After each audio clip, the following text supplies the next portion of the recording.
মা সারদা বলতেন, তুমি যদি অন্ধকারে একা বসে থাকো আর বারবার ভাবতে থাকো অন্ধকার অন্ধকার, তাহলে অন্ধকার আরো গভীর হবে। কিন্তু যদি মোমবাতি জ্বালাও, অন্ধকার পালিয়ে যাবে। মন্ত্র ঠিক সেই আলোর মতো। ঈশ্বরের নাম নিয়ে বেঁচে থাকো, দেখবে তার কৃপা তোমার উপর ঠিক মতো পড়ছে। যখন বিপদ আসবে, তখন মন্ত্রই হবে তোমার রক্ষা কবচ। এই কথাগুলি শোনার জন্য শুধু নয়, অনুভবের জন্য।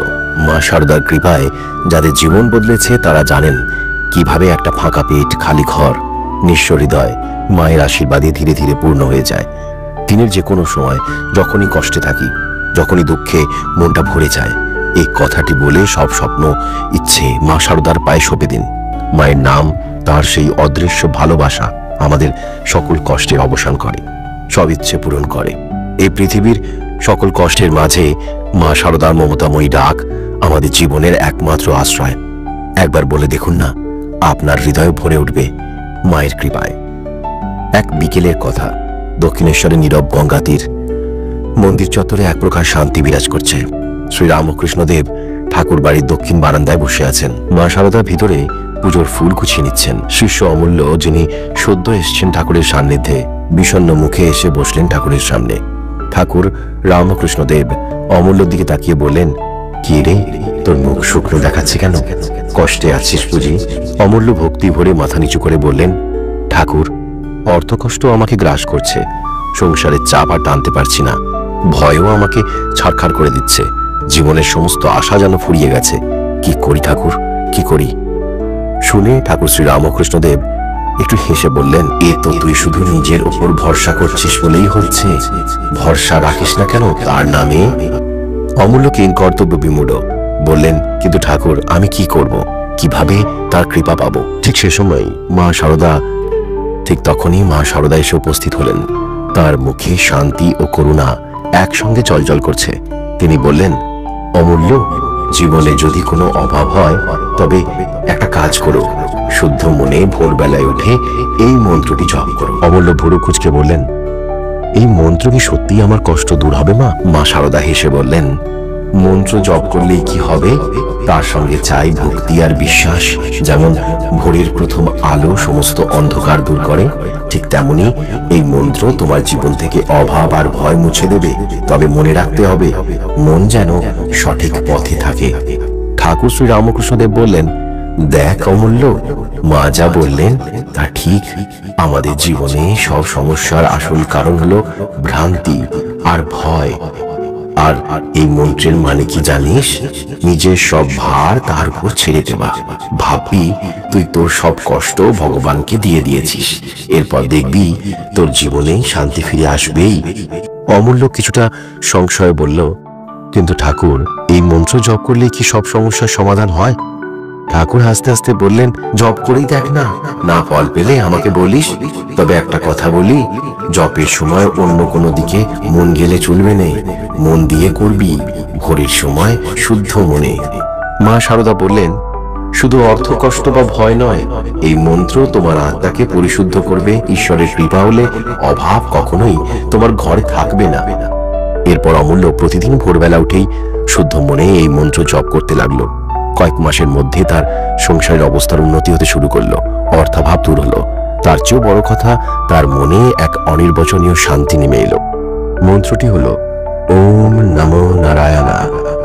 জীবনের পথে চলতে চলতে কত বাধা, কত কষ্ট, কত অপূর্ণ স্বপ্ন আমাদের ঘিরে ধরে। একটা সময় আসে যখন হাতের মুঠোয় একটাও টাকা থাকে না, বুকে একটা ভয় চাপা দিয়ে বসে, চারপাশের আলো নিভে যেতে শুরু করে, আশা ভরসা একদম মিইয়ে যায়। মনে হয় এই অন্ধকার থেকে কি আদৌ কোনো মুক্তি আছে, কোনো আলো, কোনো আশার প্রতিশ্রুতি? মা বাবার মুখে একরাশ চিন্তা, সন্তানের মুখে শুকনো হাসি। হঠাৎ মনে হয়, আমি কি কোনো ভুল করছি? ঈশ্বর কি সত্যিই আমাকে ছেড়ে দিয়েছেন? যদি জানতাম একটা মন্ত্র, একটা জপ যা সব দুর্ভাগ্যকে দূর করে দিতে পারে, যদি সেই মন্ত্র জপলে অন্তত আমার সন্তানের মুখে একটু হাসি ফুটতো, যদি আমার সংসারের দারিদ্র দূর হতো। একটা সময় এমনও আসে যখন আমরা কেবল টাকার অভাবেই নয়, নিজের ভিতরের ভয়ও ভেঙে পড়ি। অদৃশ্য শত্রু, অজানা বিপদ, ভবিষ্যতের ভয়, এগুলো আমাদের গলা টিপে ধরে। মনে হয় একটা আশ্রয় যদি পেতাম, কেউ যদি বলতো, তুমি একা নও, আমি তোমার পাশে আছি। কিন্তু জানো, এই বিশ্ব ব্রহ্মাণ্ডে এমন একটা মন্ত্র আছে যেটা শুধু টাকার অভাবই নয়, তোমার ভয়, তোমার দুঃখ, তোমার চোখের জল সবকিছুকে দূর করে দিতে পারে। এটা কোনো জাদু নয়, কোনো অলৌকিক গল্প নয়, এটা ভগবানের দেয়া সেই শক্তি যা আমরা নিজেদের ভিতরেই হারিয়ে ফেলি। আজ আমি তোমাদের সেই মন্ত্রের কথা বলবো যেটা শুধু জপ করলেই জীবন পাল্টে যেতে পারে। একবার চেষ্টা করি দেখো, হয়তো তোমার জীবনে সুখ আর শান্তির নতুন আলো আসবে। চলো একসাথে সেই মন্ত্রের কথা শুনি। মা শারদা বলতেন, মন্ত্র ও ঈশ্বরের নাম মানুষকে সব বিপদ থেকে রক্ষা করে। এই সত্যকে হৃদয়ে ধারণ করো। মন্ত্র শব্দের আক্ষরিক অর্থ হলো একটি তন্ত্র দ্বারা মনকে বেঁধে ফেলা। শাস্ত্র মতে মনে অত্যাধিক ও অপ্রয়োজনীয় চিন্তা ভাবনা উৎপন্ন হতে থাকলে মন্ত্রোচ্চারণের মাধ্যমে স্বস্তি পাওয়া যায়। শাস্ত্রে 3 ধরনের মন্ত্রের কথা বলা হয়েছে: সাত্বিক, তান্ত্রিক, সাবর মন্ত্র। সমস্ত মন্ত্রের নিজস্ব পৃথক পৃথক মাহাত্ম্য রয়েছে। আমরা প্রতিদিন যে মন্ত্র জপ করি তাকে সাত্বিক মন্ত্র বলা হয়। শাস্ত্রে এমন কিছু মন্ত্রের উল্লেখ পাওয়া যায় যা প্রতিদিন জপ করলে মানসিক শান্তি বৃদ্ধি পায়, পাশাপাশি ব্যক্তি সমস্ত সংকট থেকে মুক্ত হয়। তবে মন্ত্রোচ্চারণের সময় পবিত্রতার বিশেষ গুরুত্ব দিতে হবে। বাড়িতে, ঠাকুর ঘরে বসে, অফিসে জুতো খুলে মন্ত্র জপ বা স্মরণ করা উচিত। এই মন্ত্র মানসিক শক্তি দেবে এবং উৎসাহ বৃদ্ধিতে সাহায্য করবে। এখানে এমন কয়েকটি মন্ত্রের কথা আমি উল্লেখ করছি।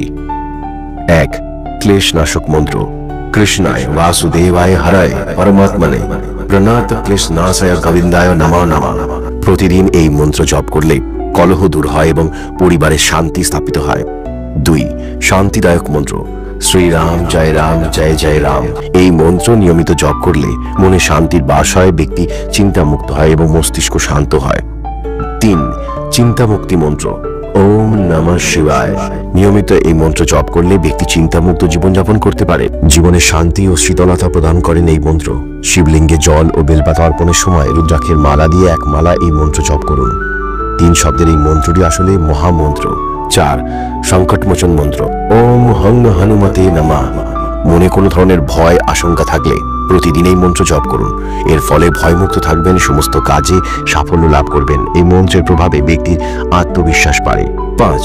শান্তি, সুখ ও সমৃদ্ধির জন্য এই মন্ত্র। ওম নমো নারায়ণ ইয়া শ্রীমন নারায়ণ হরি হরি। মা শারদা বলতেন, মন্ত্র হলো এক ধরনের আধ্যাত্মিক সেতু যা মানুষকে তার ইষ্ট দেবতার সঙ্গে সংযোগ ঘটায়।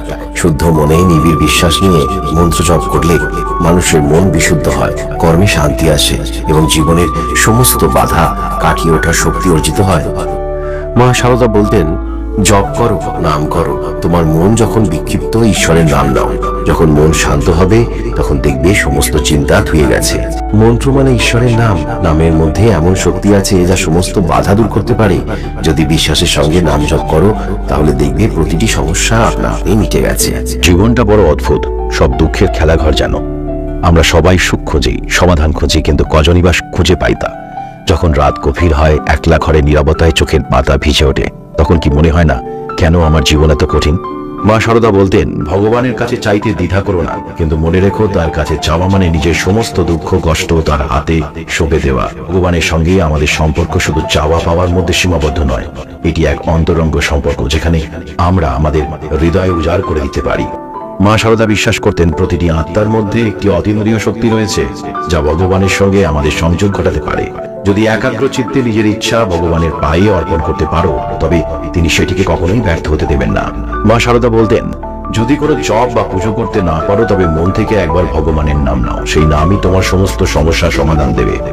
যে নিজেকে ভগবানের হাতে সঁপে দিতে পারে তার জীবনে দুঃখ স্থায়ী হয় না। ভগবানের কাছে নিজের ব্যথা ও কষ্ট উজাড় করে দেওয়া মানেই শান্তির দিকে এক ধাপ এগিয়ে যাওয়া।